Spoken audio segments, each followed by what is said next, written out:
We're watching some new developments today in the ongoing encryption battle between Apple and the FBI. The tech giant is asking a federal judge to reverse the order to unlock the San Bernardino gunman's iPhone. In its motion, Apple wrote, "The government says just this once and just this phone." But the government knows those statements are not true. If this order is permitted to stand, it will only be a matter of days before some other prosecutor seeks a similar order using this case as precedent. Justice reporter Paula Reid is following this case closely. She's in Washington. Right now, there's a shareholder meeting going on with Apple at the helm. Anything coming up about the order to unlock this iPhone? That's right, Contessa. We have a dispatch from one of our colleagues who's at the meeting, and he says that Tim Cook addressed this controversy at the top of the meeting. Here's what he said. He said Apple is committed to our users' privacy, and then made a joke. Of course, they've been in the news a lot about this lately, got a lot of laughs and applause for that line. And he said, we do these things because it's the right thing to do.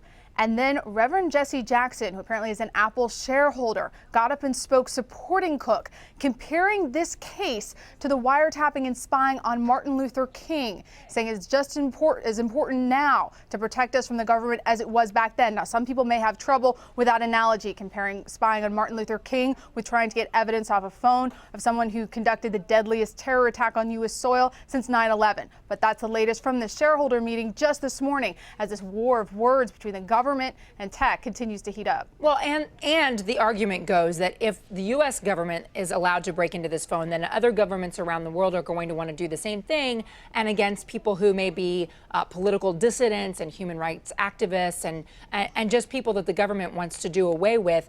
Paula, Google, Facebook, Twitter, and even Microsoft now coming to the defense of Apple?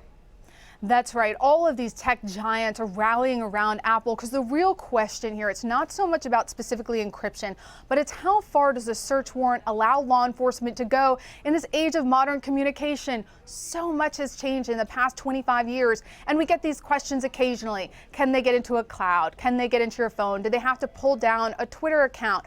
But here, in this case that was filed just last week, these tech companies, they're drawing a bright line. They're saying, look, this is too far, and they know that if the government is allowed to make Apple do this, that's only a matter of time before they start making requests of these other tech companies as well. All right, so I have to ask you a tech question here. But the FBI director said yesterday, look, it's a unique situation because it's unusual to have a 5C phone, one like I have right here, right? This is an older version of the phone with the kind of operating system that doesn't allow the government to break into it automatically with the technology it already has at its disposal.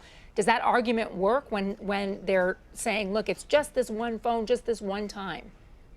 That was exactly what he was trying to say yesterday. It's unique, it's a one-off, it's a one-time thing.